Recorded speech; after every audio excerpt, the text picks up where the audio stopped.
Good morning from Cebu, Philippines.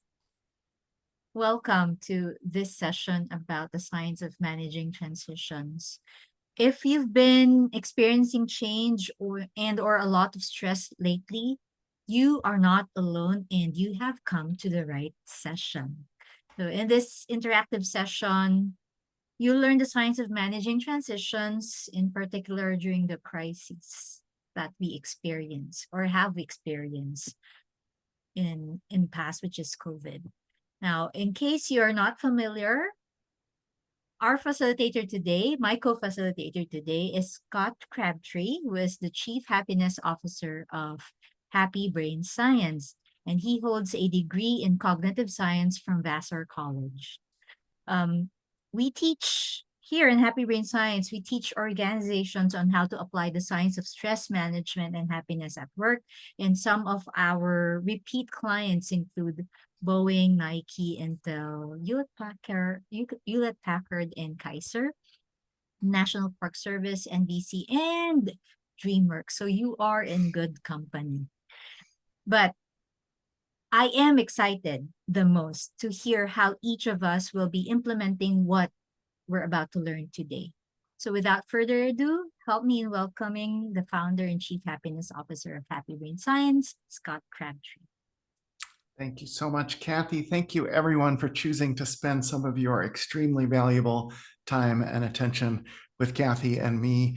We intend to be as helpful as possible during this time. Anyone been through any change lately? Almost everyone I talk to has been through so much change in the past few years that we have what many call change fatigue. So work and life can be hard. We are frequently juggling a lot, and changes typically make life and work harder. As always, we are here to draw on science to offer solutions. So science suggests solutions that we can all use during times of change to nurture well-being and get more of the upside of any change that is happening. So these are some of the sources for today's program. There's more about sources in our handout. What handout? The handout I just put into chat. There's also a recommended reading list. I just put a link into chat. Now, Kathy is about to go over ground rules, which include focus. So please don't let me undermine your focus by giving you a link in chat. That is to bookmark for later if you want to read more about these books. But know that the science that fills these books you see and other journal articles, etc., that we're going to draw on, it's the real deal science with random assignment, placebo control, peer review, all the things that make good science good science. So we're here to offer as little of our opinion as possible and as much science-grounded information and ideas as possible. I spent 6+ years at Intel, where the former CEO, Andy Grove, said, "Everyone has an opinion. Some people have data." So I was honed in that environment and come at you with as much data as possible. So what does the science and the research suggest about changes and transitions? It suggests that it is important and possible for us to nurture well-being through 3 distinct phases of transitions. That's right, there's 3. Most of us typically only recognize endings and beginnings. Dr. William Bridges, who authored the 2 books in the upper left on the previous slide, Managing Transitions, and a closely related one, he argues quite eloquently with lots of data and examples from nature that any time in nature there is a significant change, there is always a neutral zone. So for example, in Tillamook Bay on the Oregon coast, or a bay near you, at one point the tide isn't really going in or out. It's just kind of swirling around. Right now, deciduous trees in Central Oregon where I live, are they dead? No, they've just kind of hunkering down. They've dropped their leaves and they're waiting to come back in spring. Classic example is caterpillars turning into butterflies. What's going on in that cocoon from the outside looks like nothing. In fact, tremendous change and innovation can happen in the neutral zone, the messy middle that comes between an ending and a new beginning. We're going to explore this in great detail coming up. We're going to explain what all these terms mean, and if you're willing, we're going to get you interacting with us in chat. But first, we want to go over a few ground rules. And for those, first of all, I just want to make sure everyone realizes this session is being recorded. One of our ground rules that Kathy's going to go over in a moment is confidentiality. So we realize this might seem a bit hypocritical to record a session and then ask you to keep it confidential. We're recording so that we can make clips later, and those clips will not include you. So unless we specifically reach out and ask your permission, which is extremely unlikely. So do know that we're recording this session, and please don't think we're giant hypocrites when Kathy goes over the following ground rules. So Kathy was kind enough to introduce me. Let me introduce Kathy to you. Kathy, as she mentioned, is in Cebu, Philippines, brings an international perspective to this topic and the work we do at Happy Brain Science. She is extremely sharp and an experienced professional, has done lots of project management, has been through lots of change with me and without me. We have worked together for many years, and she does all kinds of things, including presenting and facilitating, as you'll experience today, with and without me, to Fortune 50 clients and others around the world, small nonprofits and more. So you are in good hands with my friend and colleague, Kathy Jimenez. Kathy, would you please go over these ground rules for us? Now we're going to have a lot of things to talk about today, but before we dive into all the great information about the transition phases or the transition curve, let's set some ground rules. So let's stay focused and make everyone feel safe and keep personal stories confidential. Now, what do each of these mean? Well, let's start with safe. Now, when I say safe, what I am referring to here is psychological safety.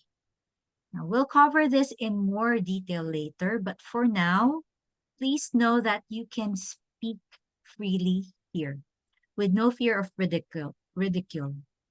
There are no right or wrong feedback, comments, answers, comments, etc. And no one will tell any of you that what you said is stupid or they're not going to be rude to you. We will not allow that here in our session. We will be respectful with each other, and everyone should feel safe, whether they agree or disagree with the concepts that we will be sharing.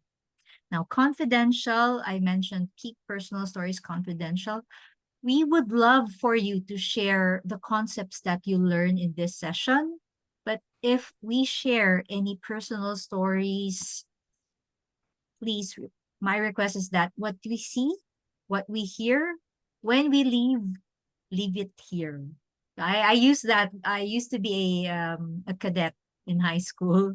When I was in high school, and that's what we typically say. What we see, what we hear, when we leave it here.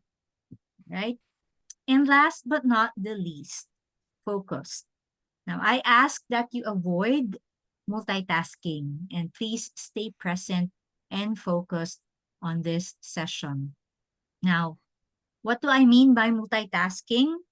I'm talking about your prefrontal cortex, the part of your brain that is somewhat directly behind your forehead, that's responsible for focus, decision making, and prioritization.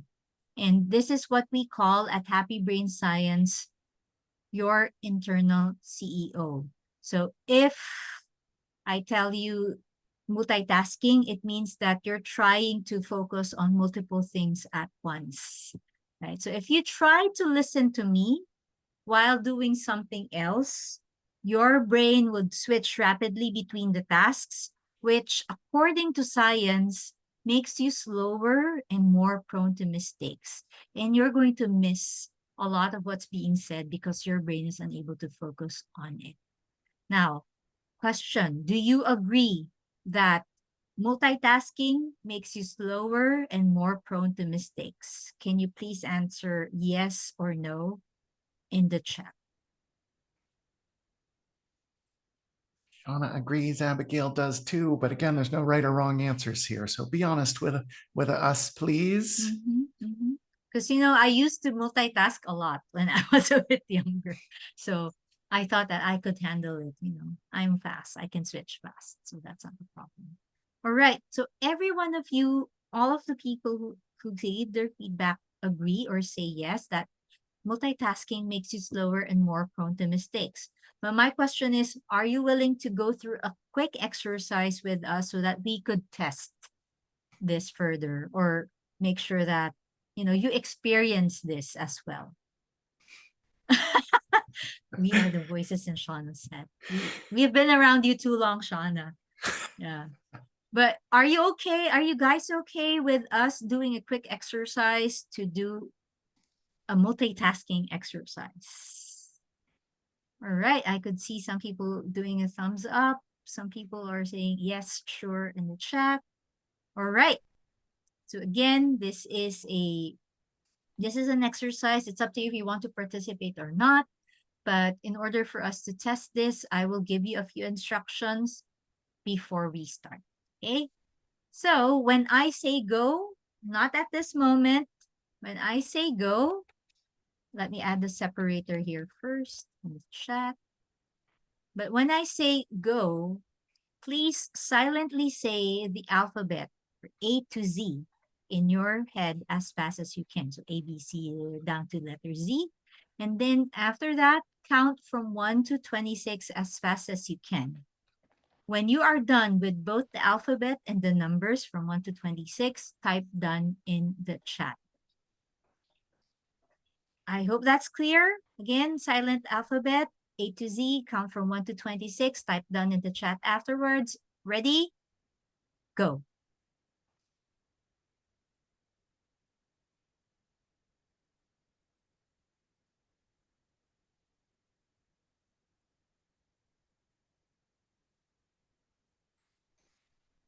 All right, I'm seeing a lot of people saying that they're done. If you are still not done, don't worry, that's fine. You probably have better internal enunciation than the rest of the people here in this session. Okay, so seeing a lot of people are done. So a majority are done. Okay, that was easy, right? Thank you, Scott, for adding the separator. I was just about to do that. That was easy, right? Now let's make things more interesting. We're gonna switch it up.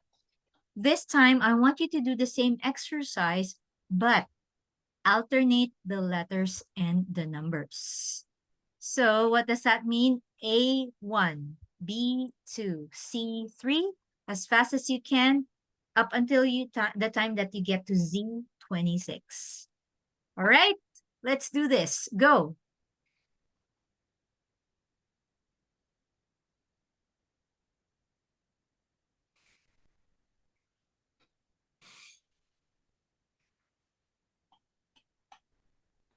Mm. All right, I'll stop you there. We only have like 40 plus minutes to go. I mean, an hour to go, about an hour to go, and we have a lot of things to talk about. So I'll stop you there. Okay. That struggle that you experience, that is the cost of multitasking. Now, I get it. We can't always focus on one thing at a time. Yeah. But science is clear that switching between tasks that require our focus, it slows us down and increases mistakes. So, for example, if you're just chewing gum while you're typing something or working on a task, that's fine. But again, if it requires your focus and your attention, and then you have to switch between those, that is when you get totally affected by the cost of multitasking. So think about meetings wherein you half listen while you're typing emails, and then you will experience that you will miss key points or make mistakes in the notes that you make. So as a suggestion, what I would like you to try is that if you're attending a meeting or a call, you're on a call, mentally note down key points and write them down afterward. Or if it's not possible, just jot quick bullet points instead of full notes. So minimize distractions and interruptions to keep yourself and your colleagues in flow. Now, are the ground rules clear? Can you please drop a yes, no, or I need more rules in the chat?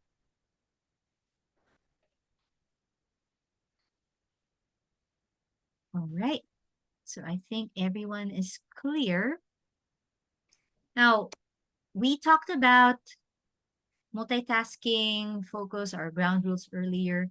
Now, multitasking. Uh, what does multitasking have to do with transitions as well? A lot, actually. Just like multitasking can overload your brain, transitions can do the same. Now, when we go through change, our attention is often divided. Part of us is stuck in the past, part is anxious about the future, and it's so difficult to stay focused on the present. Before I explain more, let's start with a definition of transitions. Dr. William Bridges wrote excellent books on transitions, both for individuals making sense of them and for leaders managing them. Now, whether you realize it or not, you're all leaders. You're leading yourselves and you influence the people around you.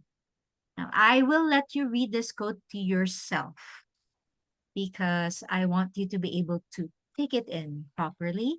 But the key idea here is that change happens out there. Transition happens in here between our ears. So please take a moment to read. And then once everyone's ready, then we're going to be ready to move along the transitions curve with Scott.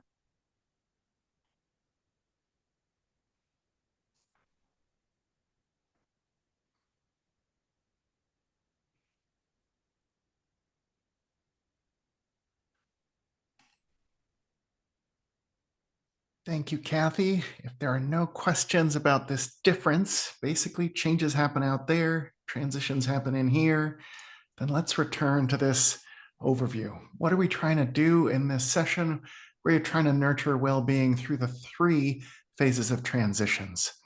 Fundamentally, we are asking you, based on the research, to listen to endings, nurture in neutral zones, and encourage new beginnings. Again, we're going to come back and look at these in great detail and explain these. But let's add some emotions. We are going to talk about how people are feeling because it affects how you perform a lot. It affects how you cope, how you feel, how you perform. It's all connected. So we'll get into more detail coming up. But broadly speaking, when we experience an ending, we tend to feel uncertainty. Going back to COVID, sorry, I know most of us don't want to go back to COVID, but using it as an example, uncertainty as COVID is, for me, it was being at band practice in early 2020 and saying, oh, I heard about COVID overseas. I hope that doesn't come to the US. Then it was, do I really need to wash my groceries when I get home from the grocery store? I'm not sure. That's an indication of the move towards skepticism. We typically remain in overall a mix of skepticism and exploration when we're in that messy middle, the neutral zone, when we don't have the old and we don't have the new yet. And as we get to new beginnings, we tend to move from exploration to commitment. I want to ask you all where you are in this transition curve in relation to one of the many, many changes going on right now, AI, artificial intelligence. So in case you have been living under a rock and never reading the news, artificial intelligence has made tremendous advances since I was a cognitive science major specializing in artificial intelligence in college. So ChatGPT and tools like it, you can have a conversation with it. It can write lyrics to songs. It can create graphic images. I'd like us to assume, for the sake of a brief exercise, that there are 5 stages on this transition curve we're looking at. So I'd like you to show me where you are in relation to AI via a number in chat in just a minute. So your instructions, if you're willing, and of course you can opt in or out of anything. Would you please enter a 1 in chat if, when it comes to AI changes, recent AI changes, you're very much in the ending still. You're kind of pre-AI thinking, not engaging with ChatGPT or other tools, for example. The second phase would be between an ending and a neutral zone. So I'm recognizing that I need to. I'm starting moving toward it, but I've just like tried it once and I'm not really using it. Neutral zone, number 3 into chat would be I'm exploring it. I'm somewhat skeptical. I'm starting to explore. I haven't really figured out how to use AI or what I think and feel about it yet. Stage 4 would be between neutral zone and new beginning. I've thoroughly explored it. I'm starting to use it. Things haven't settled down for me, but I'm certainly there. And 5 is I have fully embraced the AI changes. They are a regular part of my work. If those instructions are not clear, please let me know. If they are clear, would you please give us a number in chat right now from 1 to 5? Where are you on this transitions curve in relation to AI? There must be some engineers here. Every time I have an engineering audience, which is frequently, I get decimal points. So thank you for the 2.5s and the 4.5s and the 6 out of 5, Sophia. Thank you for the humor as well. I am a dad. I love dad jokes.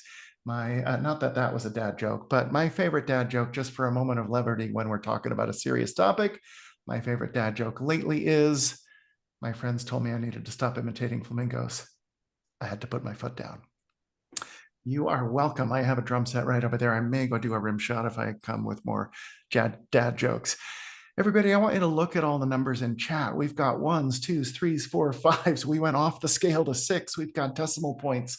What this reflects is how transitions happen at different paces inside of people.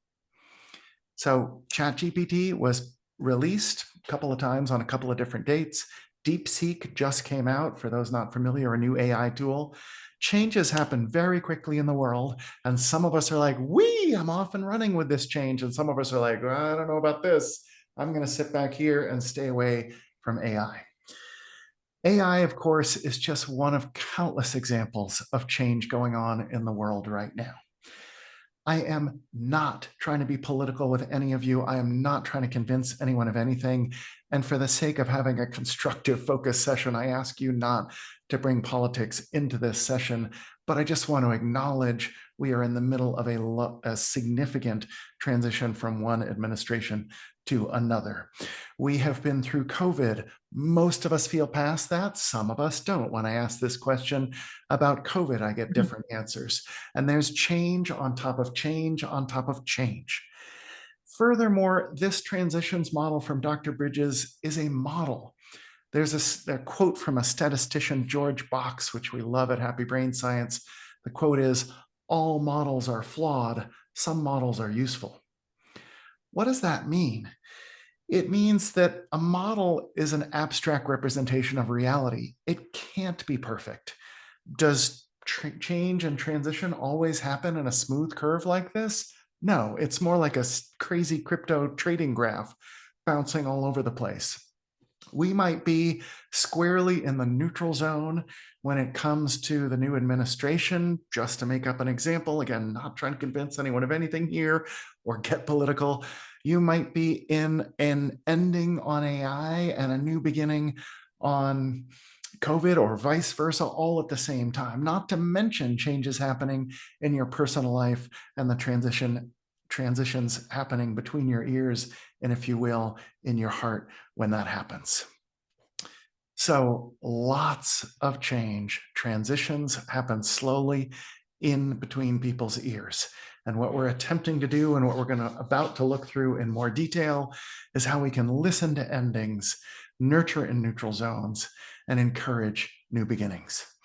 Any burning questions before we dive into how we can listen to endings and what that means?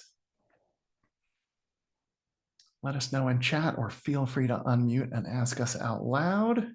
If you also have any comments, that it doesn't necessarily have to be questions. If you have comments, like you could say, Scott, I totally disagree with that. That's fine. Yes, You can we'd love also to know raise if you that. do. Again, it's safe. This is a safe space. Thank you, Kathy. So let's dive in on managing endings. To manage endings, we are encouraging you to communicate frequently, be truthful and transparent, and listen to concerns. Why do we suggest this based on the research? What's going on? Well, let's add some emotions here. Again, broadly speaking, we're moving from uncertainty to skepticism. but there's a lot more going on for people here. People might feel some excitement and anticipation in times of change. I'm excited about what AI can bring. I can't wait to see what work it can do for me.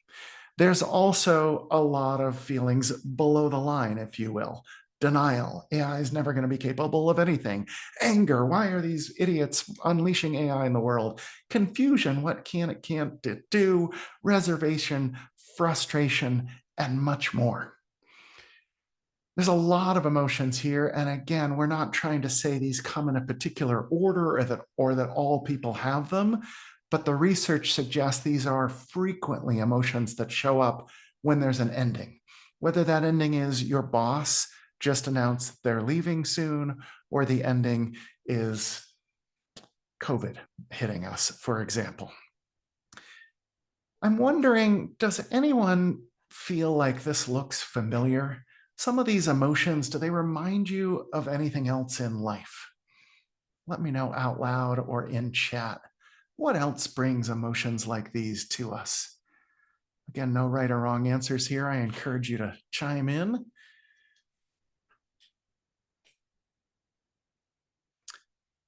Grief. Thank you, Teresa. Yes, exactly what I was thinking of. The research indicates that when we go through an ending, we are grieving. It may be being able to be with other people and our kids going to school when COVID hits. It may be, oh, I don't want to lose Rebecca as a boss. She just announced she's leaving. She's a wonderful boss. I'm grieving that. For those familiar with the stages of grief, the research now indicates it's not very linear. It's not denial, then anger, then bargaining. It's all of it jumbled together. We bounce around a lot. The same is true here. Look, folks, let me make abundantly clear. I think this is very important because I call myself Chief Happiness Officer of Happy Brain Science. I am not your mental health provider. There are wonderful mental health providers out there, and if anyone needs help with any difficult emotions, I highly recommend getting some professional help if you need it.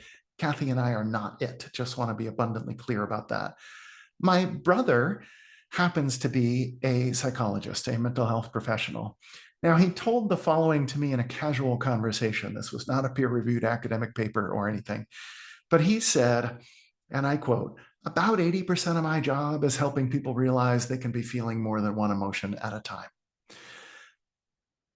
Everybody, emotional intelligence can help us through endings and change.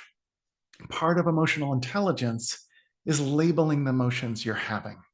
So again, keeping in mind, this is confidential. Keeping in mind, Kathy and I are not going to share anything you type in chat. Would you be willing to enter some of the emotions you've been having, maybe 2 or 3 emotions you've been having in the past month about all of life? How are you feeling? Can you name it to tame it, as researchers suggest? Please give us 2 or 3 adjectives in chat.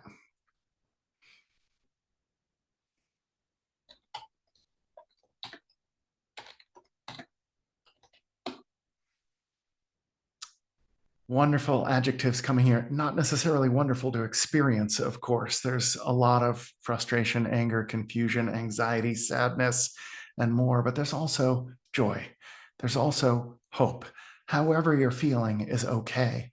However your colleagues are feeling is okay. However the people in your life are feeling, it's okay to feel that way. And so we encourage you to listen to concerns, listen to endings, because more than anything else, in times of change and transition, you and the people around you need to be heard. We need to be felt, if you will. We need people to bring some empathy and say, I know what you mean. I know what you mean when you say anxious and resilient. Marissa, thank you for sharing. Sophia, anger, fear, depression. I'm sorry, I've been there with all 3. Kelsey, anxious. I like to call myself an Olympic level warrior. I do anxiety very well every day. And I don't mean to make a joke out of it, but it's true. It's how I tend to feel. So listen, listen, listen to endings. We're also asking you to communicate a lot. Why? Well, communication gives us some certainty, some feeling of belonging and togetherness when change comes. I frequently tell audiences of leaders, if you are sick to death of communicating, you might be doing almost enough of it. Let me tell you a quick story, if I may. I caught up with an old colleague and friend of mine. I will keep him anonymous. I will call him Larry. I caught up with Larry, so to speak, Larry in Vancouver, BC. I was up there to give a workshop. And Larry and I were both hockey fans. My Boston Bruins, born and raised in Massachusetts here, were playing the Vancouver Canucks. So we went to a hockey game. There was a break in, we were talking about what we were both doing. I explained that I, like Kathy here, serve as a coach, an executive coach. My friend Larry was saying he was doing a fair bit of coaching, both formal and informal, in his organization. We were talking about coaching, how cool and exciting and helpful it can be. There's a break in the hockey game, and Larry turns to me and says, "Isn't it amazing how often the conclusion of a coaching session is, so I should go talk to them, shouldn't I?" Yeah, it is. So, folks, look, coaching is amazing. It doesn't have to be with Kathy or me, but if you can afford some coaching, it's a wonderful aid to your life and your career, or it can be. But look, if you can't afford the time or the money for coaching, often the answer is more communication. We're human creatures. We're social creatures. We need to connect with each other. And when things are ending, when Rebecca, to go back to my example, when our boss Rebecca announces she's leaving soon, we need to understand when exactly. Who's going to be the boss in between? How are you feeling about this? When you communicate, please be truthful and transparent. Would you please give me a yes in chat if somebody has been telling you something in the past month and you've known that they are full of meep while they've been telling you, you've known that it's not true? Has anyone been telling you something and you've been like, yeah, you're saying this, but I know this is not true. This is some BS, some baloney. Look at all the yeses coming. Our Manton, you want to chime in here? Maybe not. Maybe that was accidental. Okay, no problem. So look at all the yeses. We know when you're giving us a pile of baloney, folks. So if you are on the team, that you're a member of the team, and Rebecca has announced she is leaving, to go back to this boss change example, do not be like some of you my age may and older may remember the old Monty Python skit where a person says, "All is well, remain calm," while I think fires are burning and arrows are flying from the sky. We know when you're full of it, so don't give us a bunch of baloney. Please be truthful and transparent. Now, if you're a leader, as many people are, it is part of your job to be optimistic. We're going to come back and talk about optimism in more detail later. But for now, let me briefly say that optimism is helpful, but nobody needs toxic positivity, as it's called. Everything's fine. Just, you should love this. Rebecca's leaving. It's great. We're going to get a new boss. Don't be too positive with us. To manage endings, communicate, communicate, communicate frequently. Be truthful and transparent. We know when you're telling us the truth. We know when you're giving us a line that's supposed to make us feel better. And perhaps more than anything, listen to concerns. Asking people how they feel can be really helpful for you and them. Today, I had you enter those into chat. You can actually rename yourself in most virtual video conferencing like this, including the Zoom that we're on today. If you care to, you could role model by going to your video thumbnail, clicking on your three dots, and it says rename. So I can rename myself to show the emotions I've been feeling lately: exhaustion, anxiety, and hope. I am now Scott Crabtree, exhaustion, anxiety, hope. And you might do this if you're meeting with people virtually. You get people to share in a meeting. Again, psychologists say, name it to tame it. Listen to concerns, help people recognize and therefore more effectively manage and get through the emotions that come with endings. Please tell us what questions and comments you have at this point.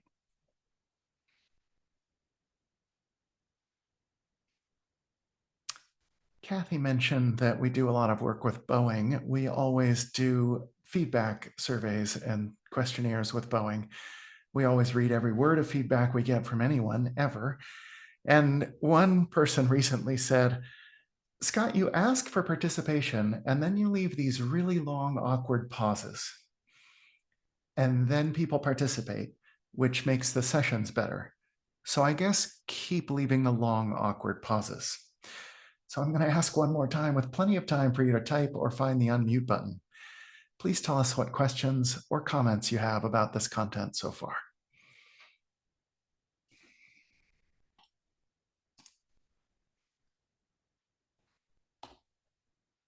Okay, then let me try this.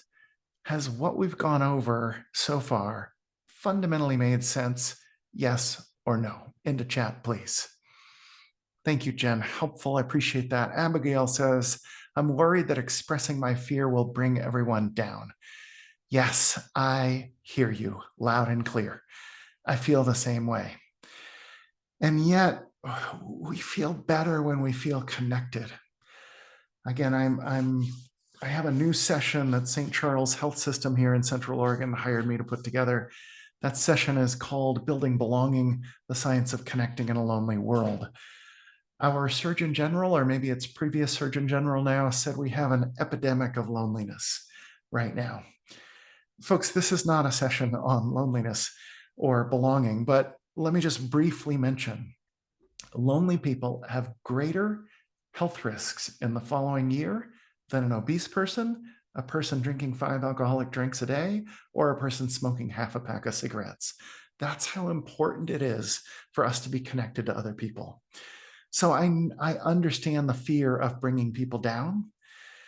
And I encourage you, don't be a Debbie Downer, so to speak. Don't just keep hammering on how horrible all this change is, if that's how you view it, but do be real and do express how you're feeling to one degree or another and listen. Thank If you for I the may add, questions. Yes, please, Kathy. Scott, you know, if you're a leader, being vulnerable and saying that you don't know something or that you're also experiencing some difficulties or challenges with your what you're feeling, I think it actually helps because sometimes you just feel like somebody understands you. If your boss would say that, oh, I'm okay, you probably won't be able to relate to them too much. But if your boss or if you as a person will come and say, be like have empathy towards other people, it actually helps. Even if you don't know the answer, even if you say that I don't know what will happen in the future at the moment, but this is what I'm feeling, that actually helps out. And that's a really good segue to psychological safety, which Kathy's going to talk to us about in just a moment. But before that, I want to answer Virginia's good question. What exactly is positive toxic positivity is how I Positivity. Yeah. usually say it. I did not think being positive was toxic unless it's fake, maybe. So yes, fake positivity is one form of toxic positivity. Here's another. Kathy, I hope you don't mind me going with this example. If Kathy told me that she suddenly lost a loved one, if I said immediately, well, Kathy, look on the bright side, and then went on with some bit of optimism, I would call that toxic positivity. It is not a time to say, look on the bright side right away when someone you care about has lost a loved one. That would be an example of toxic positivity. Me telling Kathy, you should feel great because that's forcing positivity on someone. So, Virginia, I hope that helps.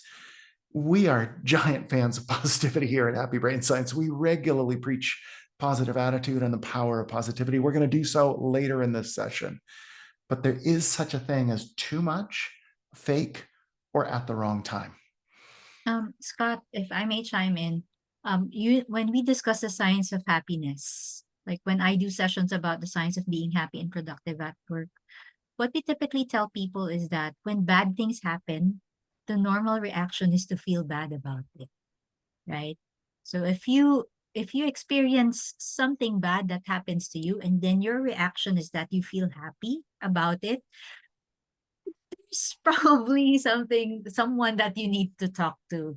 That's not us, probably a psychologist or a therapist, because when bad things happen, it's normal to feel bad, and it's actually healthier if you feel bad or go through process your emotions accordingly. Eventually, your goal is that to also like to recover and to feel happier eventually. But when that situation happens, it is normal to feel it and go through grief. One tool Now, that can help during endings is psychological safety. Kathy, please tell us more about it. yep. So let's welcome back psychological safety. We talked about it earlier when I was sharing about the ground rules. But psychological safety is a culture that it is safe to pick up with any concerns or questions that you have in a team or personal life or anywhere without any negative repercussions. Now, let's do a quick exercise here. I'm going to ask you a question and I'd love for you to chime in, either unmute or type your answer in the group chat. I think that would be okay. But a quick exercise. What should somebody say in order to boost psychological safety when you have a difficult discussion on where you're experiencing transitions as well?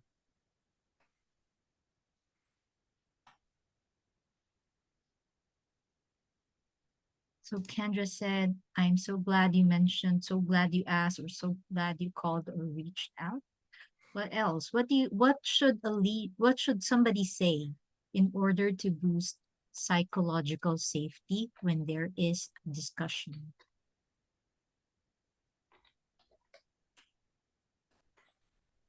So Debbie mentioned validation. So sometimes it's about asking them questions back. It's a Yeah, like Kelsey said, ask more questions to clarify if you are understood. So Brendan said, demonstrate your own vulnerability. Say that you don't know, you probably don't know the answer at the moment, right? And that is a good sign that you don't assume that you know everything. That is a great idea. Let's explore it. Thank you for sharing this with me. You guys rock. All of these, they're really good inputs. Okay. So these are also some examples of what you can say in order to cultivate psychological safety. Psychological safety is your silver bullet.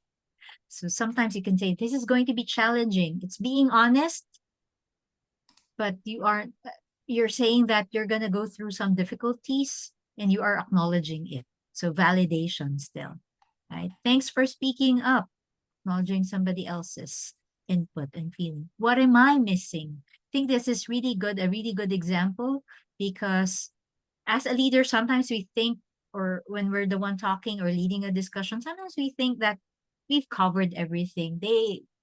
That's not a problem. If anybody says otherwise, that's not my problem. But if you ask, what am I missing? You are trying to get more input and participation from others within your circle. Now, the opposite, we talked about psychological safety. The opposite of psychological safety is impression management. What does impression management mean? Well, it's like saying, thinking that, "Ah, I think I'm smart enough today. I'm cool enough. Am I going to look stupid if I will ask this question or say this?"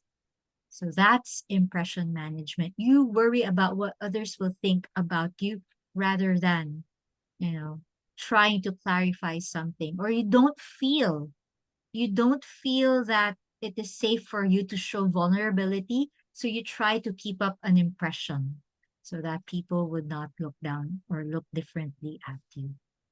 Psychological safety is a feeling that you can speak up freely at work.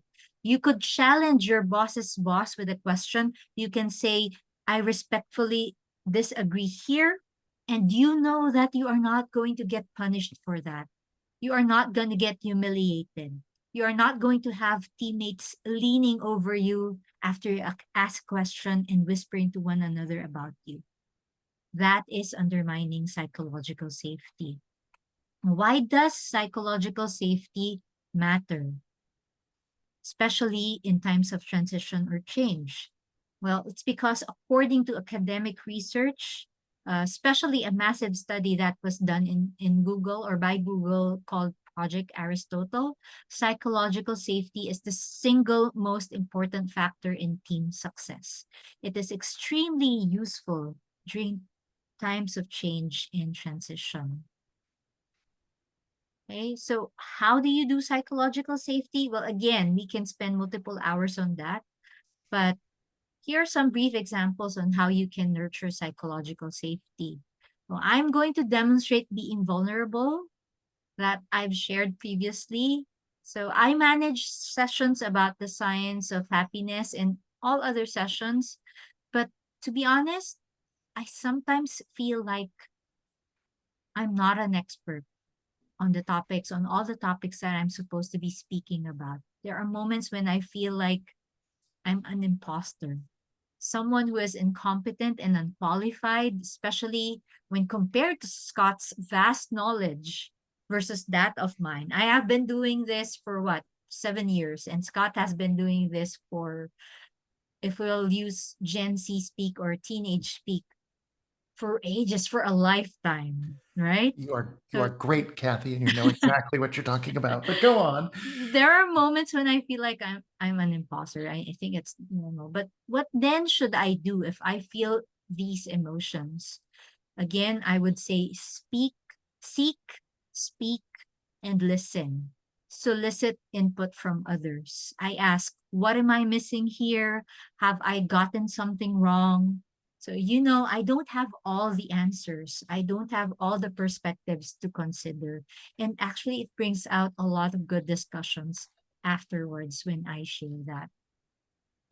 We are trying to nurture an environment where people would feel safe to speak up. The last thing that you want to say is, or the opposite of you want to say is, be quiet. I don't want to hear about problems, or keep your problems to yourself, or don't bring me bad news. That is how you create a psychologically unsafe environment. So what we want to do here is to try to do the opposite. We want to say, I want you to bring your entire self to work. I want you to speak up from your unique perspective. I want you to tell me about your problems. And I want you to challenge my information that is not correct. Psychological safety can help us seek, speak, and listen, and can help us deliver psychological safety that can help nurture well-being through the three phases of transitions, especially during endings. Is that right, Awesome. Scott? Awesome, Kathy. Thank you so much. As Kathy mentioned, I just want to be clear, psychological safety is a deep topic. We have a half-day workshop on psychological safety. So don't think that we've gone over everything about psychological safety with you, but we hope that at least makes you aware of it or reminds you of it and gives you some tools to nurture psychological safety. Again, as Kathy mentioned, the number one factor in team success, according to a large, well-respected study done with teams at Google. Psychological safety is helpful throughout any change and transitions, but as Kathy said, especially during endings. So nurture well-being through three distinct phases of transitions. Listen to endings, nurture psychological safety in endings. Any urgent questions before we get to how we can nurture in neutral zones? Don't be shy. Please tell us what questions you have. Scott, I want to ask this question. I think this was raised to me previously in a different session that I handled. But is it possible that you skip some of the phases of transitions? Like, for example, you listen to endings and then immediately go to new beginnings, or you start in neutral zones, etc. You can try. The research suggests that generally speaking, that is a fool's errand, so to speak. That if you think we're just going to skip that messy middle, we're going to go straight from an ending to a beginning, you're just not being realistic about how human hearts and minds work. So, good question, Kathy. If, by the way, the last thing we want to do at Happy Brain Science is go astray from the research. If anyone here has expertise on this and believes there's research we're missing or not understanding correctly, we'd love to hear it. All right, I'm not seeing any other questions, so let's talk about how we can nurture in neutral zones. How do you manage yourself and others through a neutral zone? The suggestions are to give ample support and feedback, boost morale, and secure small wins to be courageous through the neutral zone. Again, broadly speaking, people tend to be moving from skepticism to exploration, but of course, there's more going on here. Below the line, there's often my friend anxiety going on in the neutral zone. We don't have our old boss, Rebecca, really anymore. We don't have our new boss yet either. We have an interim head right now, to go back to that example. I'm anxious. I'm resistant. Back to COVID. Do I really need to wear masks? Do I really need to learn to make sourdough bread? I don't want to do any of this. Confusion. Do I really have to wash my groceries again? But look above the line. The evidence strongly suggests that these messy middles, when morale and productivity are down, folks, our whole work at Happy Brain Science is grounded in the fact that morale and productivity travel together. It's not our opinion, it's backed by science. Let us know if you want sources. A bit more about sources are in the handout that one more time I'm dropping in chat, but lots of sources show, that morale and productivity travel together, and transition zones where you don't have the old and you don't have the new yet tend to be unhappy and less productive. But look above the line. There's tremendous creativity and innovation here. Let's bring some examples from World War II. Hey, history buffs, we need you here. History is not my strength, but let's see if we can get there together. A major change for the whole world was World War II. I am certainly not here to say that World War II was a good thing. You don't need me to detail the tremendous horrors that came out of World War II. But it was a massive transition, and a lot of creativity and innovation did come out of World War II. Into chat or out loud, please, history buffs. What positive things were created or innovated during the time of World War II?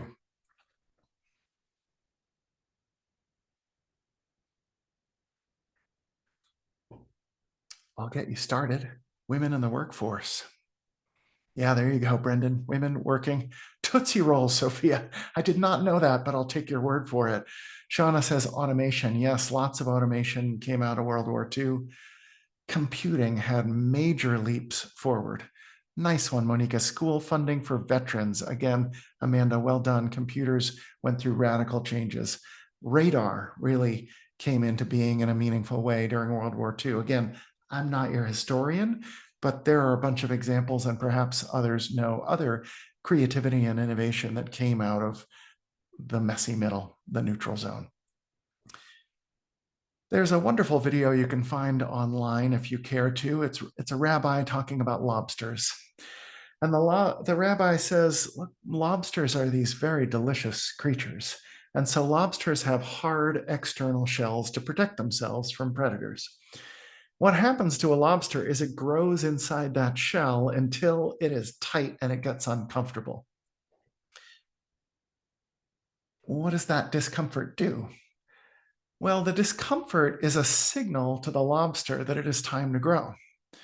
And so when that lobster feels that discomfort, they find a very safe place to hide under a rock, for example. They shed that external shell and they grow a new, soft for a little while, external shell to protect them that's bigger, and they can grow into that. The discomfort is the catalyst for growth. When COVID hit, all kinds of things changed. It was not comfortable in the slightest. It was not happy for most of us. And a lot of innovation came out of that messy middle after COVID hit, and most schools and businesses were shut down. Our virtual business at Happy Brain Science doing sessions like this really blossomed and developed as one example of countless examples of creativity and innovation that happened in organizations around the world during the messy middle. So, okay, it's unhappy, it's uncomfortable, but we can get some good stuff out of it. How? Give ample support and feedback, boost morale, and secure small wins to be courageous and innovative through the neutral zone. So ample support because you and your people need it. When you're going through big change, whatever it is, or change on top of change on top of change, we need more support. Give us some feedback, give us some encouragement, give us help, give us something to lean on. Boost morale. Again, our whole careers at Happy Brain Science are basically focused on boosting morale. I'm not trying to undermine your focus and be a hypocrite with the ground rules, which included focus, by putting a link into chat. But our site is filled with lots of resources, many of them free, that have tips on boosting happiness. In a very quick nutshell, cope effectively with stress, nurture positive attitude if it works for you and it's realistic. Get into flow. Flow is that focused zone where everything is clicking. Flow is especially helpful during tough times, according to research that came out since the pandemic. So allow yourself to get into flow. I keep another sticky note on my desk to remind me, flow first. During tough times, get into flow. It can help boost morale and help just make some of the tough change go away for a little while you focus on that report or the next class you're going to teach or whatever it is that you're going to work on. And finally, and most of all, when it comes to boosting morale and finding happiness, invest in relationships. As we alluded to earlier, the number one factor in happiness and well-being for most of us, most of the time, is the quality of our relationships with other people. So if you don't do anything else from this session, please, if you only remember one thing, well, it could be psychological safety, but I'm going to go with this one right now. Invest in relationships, including investing in psychological safety. So perhaps the two integrate.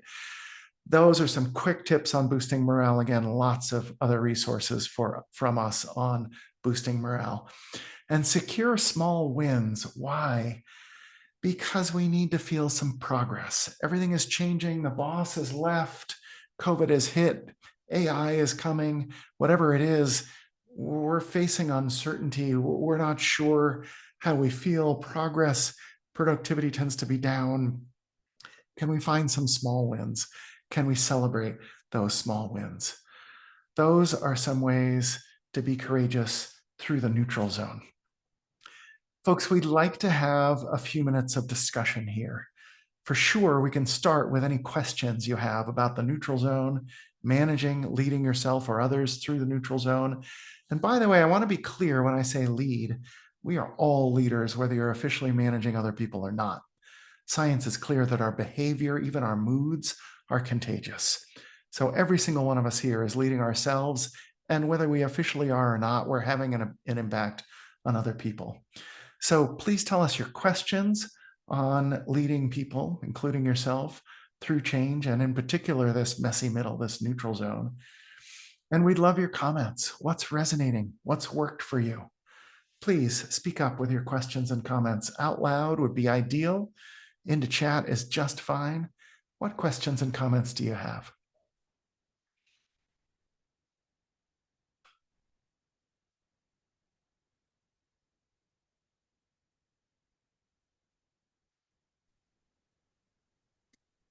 Hello, my name is Jolene. I just have a comment. I just found out, uh, thanks to just the previous discussion, I think I'm experiencing grieving. So that Mhm. is super insightful. So I'm over here like, oh, I can have more than one emotion at a time. So I'm just like massively processing this. So I'm happy we're kind of going to the next stage. And I think I need to sit with this and explore all these emotions because this Yeah. ending and this very rapidly changing world, I found I've just buried myself in flow and have just been working as hard as I can. And then when I do take a minute, which is hard to do, it's like, Yeah. wow, how insightful, and oh no, I got a lot of work to do. So Yeah. I I even thought, like, what positive things came out of World War II? What a jarring question that Yeah. is, that really made me think. And then of course COVID had some upsides too. So those are just my comments. I'm still almost on the last section as I process that. Thank you so much, Jolene, for speaking up. I can't thank you enough. I know you're not alone in a lot of what you're feeling. And boy, there's just so much to process. And I heard an expert say recently that Americans, and we may have some people who are not Americans here, certainly Kathy is not American. Again, Kathy's joining us from Cebu in the Philippines right now. So, but for Americans in particular, and maybe Kathy or others can speak up for their cultures, but I heard an expert say Americans aren't very good at grieving. It's vulnerable, it's sad, it's hard. We don't really want to grieve much. And so some experts think there's a lot of deferred grief going on in our society, that instead of letting ourselves feel the tough emotions and work through them, we go to other things. We get angry, for example, which gives us some sense of power and control, even if it's an illusion. I'm not here to tell you how you feel, folks. And again, I'm not your mental health provider, and I'm not an expert on deferred grief. So let me just be crystal clear about all of that. But I just really appreciate what you said, Jolene. And I think for a lot of us, there is grieving to be done, and it's uncomfortable, and it's hard, and it's sad. But the only way around something often is to go through it. And I think often we make things harder by trying to deny the difficult emotions we're feeling. So thank you for that wonderful comment, Debbie. I agree. I also am thankful that your supervisors approved of me taking this training time, and that this is available. Thank you. We appreciate your gratitude. Gratitude is a great way to boost morale during tough times. And there is always something to be grateful for, in my humble opinion, even during extremely tough times. Shauna, thank you. I couldn't agree more. Don't think there's too much time can be spent on psychological safety in regard to workplace teams. Yep, the research agrees.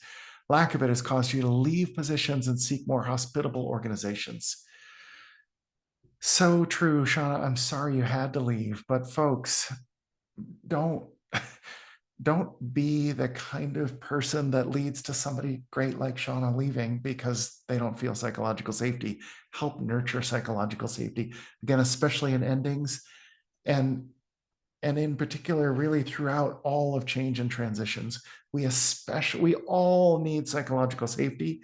We especially need it during times of change and transitions. So thank you so much, everybody, for the comments. Very helpful. Unless there are other questions or comments going once, we will move on to what we do to encourage new beginnings. Questions and comments going twice. Thanks again for the excellent discussion, everyone. And especially Jolene, you're my hero for unmuting and being brave and giving us a fresh voice to listen to. Thank you.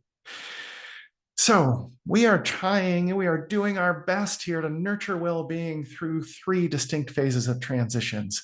Listen to endings, nurture in neutral zones, encourage new beginnings. So how do we encourage new beginnings? We can do that by facilitating energy moving in a new direction. Again, we're going to talk about how people feel, because how people feel affects their well-being, their resilience, their productivity, their health, and more. So broadly speaking, people are moving, generally speaking. Every single person in the universe is different, but we are generally moving from exploration to commitment. And again, a lot more going on here. So ambivalence. Let's go back to COVID as an example. I actually have a little bit of ambivalence about COVID ending, so to speak, because it means I'm going to be getting on more airplanes to present sessions like this. I'm hesitant. Is it really safe to go out without masks? Can we really have dinner parties again? And oh, the relief. I mean, so much relief for me when we finally were able to loosen up a bit about COVID and get together again. And then again, above the line, learning can come up as we get to new beginnings. Energy can come up, accomplishment can come up. How do we get there? We facilitate energy moving in a new direction. You cannot force this. You cannot push this. An analogy I like to use is that people are kind of like rubber bands. What am I doing? I'm trying to get a rubber band from my office supplies here. People are flexible, right? So if I'm not sure how well this is going to work on camera here, but if I try to push a rubber band somewhere, what I quickly ended up with is a knotted mess. If I yank this rubber band really hard, I can break it. But if I gently pull, this rubber band straightens out and moves along with me a bit. I think it's a decent analogy for human beings. If you want to push people to new beginnings, let's go. Let's get to the new stage. Let's just embrace it and move on. Very unlikely to work. But you can be encouraging. You can facilitate energy moving in a new direction. What are some specific ways we can do that, given that people are going to arrive at different times? As we experienced when we did the exercise, looking at where we were in the change curve and the transitions model in relation to AI, people move through these stages at different paces. They arrive at different times. So be ready for that. You may be ahead or behind of other people. And what can we do for ourselves and each other? We can be very consistent in behavior, communications, and decisions. When the world is changing, can you be a beacon of consistency? Can you behave as you have consistently? Can you communicate again a lot and consistently? Can you be consistent about the way you make decisions? Manage by objectives. It was Intel that really taught me to do this well. Set a clear, meaningful, specific goal, and then do not micromanage people. We need autonomy, folks. Autonomy is a vital human need. We are motivated to get our needs met. Don't demotivate people by micromanaging them through transitions. To the contrary, set clear, meaningful goals, provide resources and help. Get out of the way and let them make progress. Create and share success stories of small wins. For more on this, we highly recommend a book and research from a Harvard professor named Teresa Amabile and her colleagues. Again, that book is in our recommended reading list, which we don't want you to go read right now, but we want you to be able to learn more about all of this. For more on how to create and share small wins, share success stories to facilitate people getting to new beginnings, please see the progress principle and the work of Teresa Amabile. Kathy has one more tip for us about getting people to new beginnings or facilitating that process. Oh, finally, we're in the new beginnings phase, right? So now that we're in the new beginnings phase, when can we say that we fully move forward and stick to the changes? Well, the person here on the screen, Admiral James Stockdale, he has some wisdom on that. Now, what is shown here is what we call the Stockdale paradox. Admiral Stockdale was a prisoner of war in Vietnam, a POW, and he was held for years in the infamous Hanoi Hilton. He survived, and in the book Good to Great, he was asked, who didn't make it out? His response or his answer, it's the optimists that didn't make it out. The ones that kept saying, don't worry, we'll be out by Memorial Day. And when Memorial Day came and they weren't out, they would say by the 4th of July or by Thanksgiving. But when each deadline passed, they lost hope and they died of a broken heart or hopelessness. And then he was asked, who did survive? And he said, those of us who had unwavering faith that we would prevail, but without setting specific deadlines. So they didn't pin their survival on a timeline. They just know that they're going to get out and that they would get through it. And that's the Stockdale paradox. And I encourage you to keep it in mind during transitions. So be careful about setting deadlines. The budget cut will surely be resolved by Labor Day. But are you sure? What about unexpected changes? No, I'm not here to tell you what to do. I'm here to share insights so you can manage transitions wisely. The key takeaway here is that we need to balance optimism with realism. We should have faith that things will improve, but don't tie that hope to rigid timelines. So don't be too optimistic in particular about timing, but what we should do is, as what Scott is going to discuss in the next slide, we should focus on the positive whenever possible.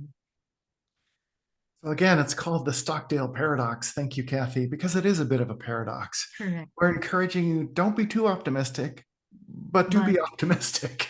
Yeah. Don't be unrealistic, but be positive. In particular, as Kathy mentioned, don't get attached to specific dates. We're going to have completely understood AI and integrated into our workflow by the end of 2025. Ooh, predicting is dangerous business, folks. So don't be too specific about dates. And yet, again, without being toxically positive, without being unrealistically positive or too positive too soon, we do need your optimism. We will get through this. Folks, I'm going to tell you a quick personal story. Between Christmas and New Year's, my family, we live here in Central Oregon. We had the good fortune of going to the redwood trees in Northern California. I was standing with trees that were 950 years old and older, and it was downright soul-soothing to me. It's easy to feel like, oh, there's so much change. It's so overwhelming. I'm so concerned about all this change happening. Those trees have stood there for hundreds and hundreds and hundreds of years. So I mention this because, first of all, if you get a chance, go to the redwoods. It's really soul-soothing and comfortable. But second of all, I'm encouraging us to find some positivity where we can, if it feels appropriate to us. Those trees have been around for hundreds and hundreds of years, and I hope and believe they're going to be around for hundreds more. There's another quick story I want to tell you to bring some positivity and hope, regardless of how you're feeling about the change. And I saw a lot of the adjectives go by earlier. Again, I live in Central Oregon here. There's a place called Benham Falls. If any of you happen to be in Oregon, you may have visited Benham Falls. It's on the Deschutes River near Lapine and Bend. There's a sign up at Benham Falls, and it talks about how Benham Falls was formed, and it explains that the Deschutes River, oh my goodness, amazing river, Deschutes River was flowing through Central Oregon, and then a lava flow happened. A lava flow came and it blocked the river. So the lava obviously cools and forms a lava dam, and the sign explains that the water pools up behind that dam and it finds the lowest point over the dam, and then it starts flowing over that lowest point. And it says over the many, many years since that happened, the water has eroded the rock to what you see now, Benham Falls. And the sign ends with the words, "Water always wins." This gives me a long perspective during times of change, right? It can feel sometimes like I am water splashing on rock with all this change. I don't know how I'm going to get through this. I don't seem to be making anything better. I don't seem to be really understanding AI or whatever the changes that you're focused on. But like water on rock, we can prevail in the end, and it may be a long game. So I don't know if that's helpful to any of you or not, but it's helpful to me. And I think we're all in all these changes together, or at least I hope we are. And so I hope maybe that offers you a bit of positivity during times of a lot of change, change on top of change on top of change. We are looking at how we can nurture well-being through 3 distinct phases of transitions: listen to endings, nurture in neutral zones, encourage new beginnings. Before we go on, Kathy and I are going to do something very unusual for facilitators speakers, and that is say nothing for the next minute or so. And we invite and encourage you to say nothing for the next minute or so. Why? Because we want you to test yourself. Why? Because research suggests that testing causes learning. I'm not trying to stir up a big debate about testing in schools. I am just telling you that the evidence is clear for some kinds of learning. Testing, what did they say about managing the neutral zone again? What was it about psychological safety? That kind of testing triggers your brain that this information is going to get used, therefore needs to get converted to long-term memory circuits and recalled easily. So for the next minute or so of silence, our questions for you of what have you heard? What's important to you? How can you apply some of this? Anytime after about 45 seconds from now, we welcome your questions and comments out loud or in chat. For right now, what have you heard?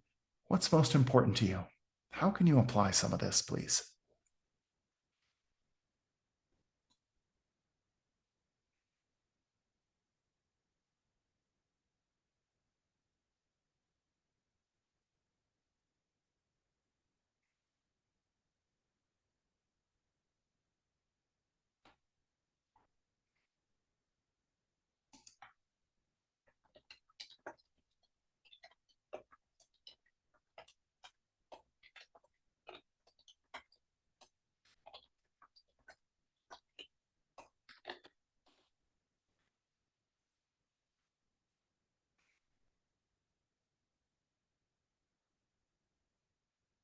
Thanks, everybody. Anytime, out loud or in chat, please tell us what questions you have or comments you have.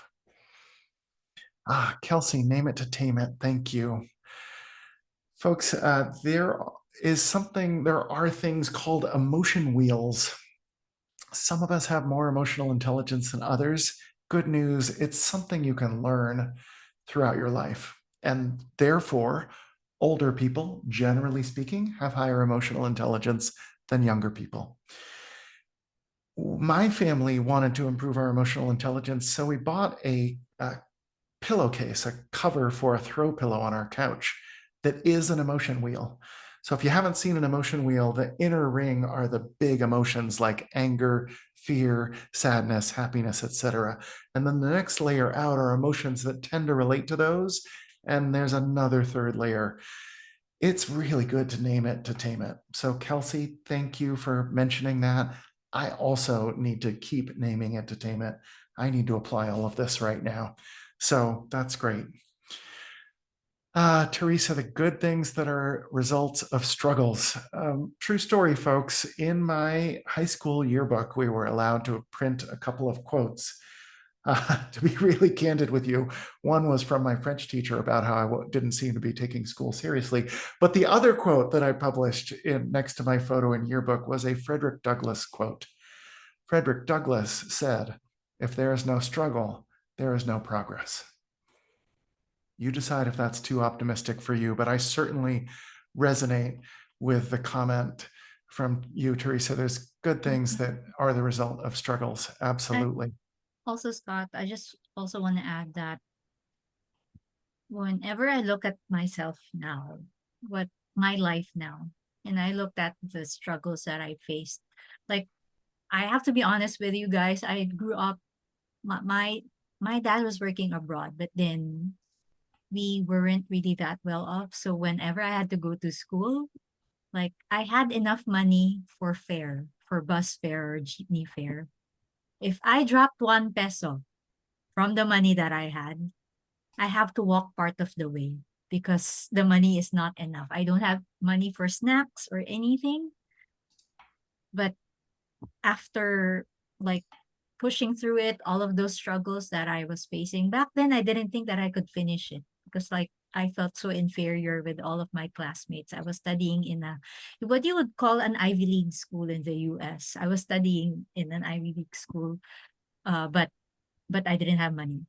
But now that I've gone through all of those changes, pushed through all of those difficulties, went through my own phases of transitions, I would say that, I wouldn't be the person that I am today if not for all of the struggles and the transitions that I went through previously. So. 100%, Kathy. Thank you for sharing. Thank you, everybody, for sharing in chat. I love reading your comments. Please let us know if you have questions as well. But I love Shauna's. I just want to mention that I love Shauna's what do you call this feedback, because honestly, nature, what I watched a series or a simulation of what would happen if everyone got lost or vanished from the earth, and the earth reclaimed itself. And I think that's really what happens. Nature will always thrive over everything, and it will survive. We might not, we will not, but nature will survive, especially water, as you mentioned. Yeah, thank you, Kathy. Thank you, Monica, for the comment. Great template to keep on hand. I just put the handout again into chat. And again, Kathy and I are both here to help with questions or comments afterwards. I am Scott at happybrainscience.com. I'll put that into email real quick. I'd love to hear from you a minute, an hour, a day, a month, a decade from now, a question or a comment about this. And you're right, Monica, we need reminders, right? I keep reminders on my desk. The third one I haven't shown you is do less, better. I need reminders. We all need reminders. So I hope that these reminders can help. Yes, Monica, you are right. The handout has content about SCARF. We didn't talk about SCARF. That was intentional today. I apologize for the discrepancy between the handout and the session here. SCARF is a wonderful tool. It's complex and we didn't have a lot of time. Sometimes this session, when we go to work with an organization, sometimes this session is 2 or 3 hours long. We had 90 minutes today. So for more on SCARF, please see our blog, which I am typing into chat. That didn't come out right into chat, but on our blog, there is a full series about SCARF. And that was first published in Your Brain at Work by David Rock. See what multitasking does to you? I was typing that into chat, which is again on our recommended reading list. How is status playing a role? Let me try to answer that really quickly. The research indicates the higher your status in any organization of people, or even troops of baboons in the research, the higher your status, the lower your cortisol. For those who don't know, cortisol is a stress hormone that indicates you're stressed out and reactive to stress. People who are at the top of an org chart, so to speak, have lower amounts of cortisol. People who are at the bottom tend to have more. Now, we can't all be president of the university or CEO or whatever, but everyone's status can be okay. And so if you want to take care of yourself and others, affirm status. If somebody's the newest student or the newest junior intern in your organization, say something like, I'm so glad you're here. We really need your fresh ideas. So affirm status, lots more to say about that. But for the sake of time, we want to make sure we get you to some action planning. So glad you like the rubber band analogy. Thank you for all the quotes. It is time for you to answer our questions if you're willing. The most important part of the session happens right now. How can you put this into action? You've started answering this, but we encourage you to keep going. We are not trying to tell you what to do. We are trying to be helpful by giving you a list of possible things you might do to manage transitions. So I'm going to leave this up and occasionally flip back to the previous questions. The questions are, what's most important for you to apply? If you haven't already shared in chat, please do in the next minute or two. We'll try to mostly be quiet, but but we're going to respond as people enter things into chat, such as Shauna, thank you again, saying you're going to explore the messy middle. Yeah, it's uncomfortable. It tends to be unhappy, but we can get real growth out of it if we manage it well. Thank you, Shauna. Keep the action plans coming, please. Teresa, I love this. Do the best you can until you do better, and then do lots of that. Yes, please. Thank you.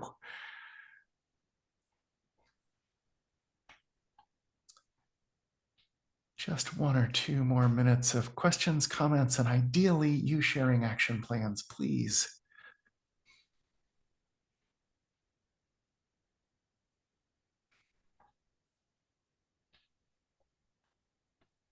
Clem, if I'm pronouncing your name correctly, thank you so much for coming. Totally get that you have to go to a meeting. You may not be alone, so let me get through the rest of the content and we'll stick around afterwards if people want to share. Abigail, good call, focusing on psychological safety. Folks, you don't have to leave, but for those who do need to leave, we want to wrap up really quickly. Changes make life and work harder. It's that simple. But science suggests solutions and even upside from all the change going around. How do you do it? You nurture well-being through 3 distinct phases of transitions. Listen to endings, nurture in neutral zones, encourage new beginnings. Everyone, this session is free. You are under no obligation to contribute anything, but we would appreciate your support if you are willing and able to make a donation, so to speak. We are a for-profit company, to be clear, but we're doing this for free, and your support would help us do more of these. You are welcome to Venmo us, whatever you think this was worth to you, or whatever you're willing and able to do. If Venmo doesn't work for you, or you want to find some other way to support us, please contact us using our emails that we put in chat, or happysupport@happybrainscience.com. Your support might show up lots of ways, including telling people about this session, asking your boss to bring it into your organization, whatever it is. Thank you if you find any way to support us, supporting you doing this work. For those who need to leave, no problem. Thank you for coming.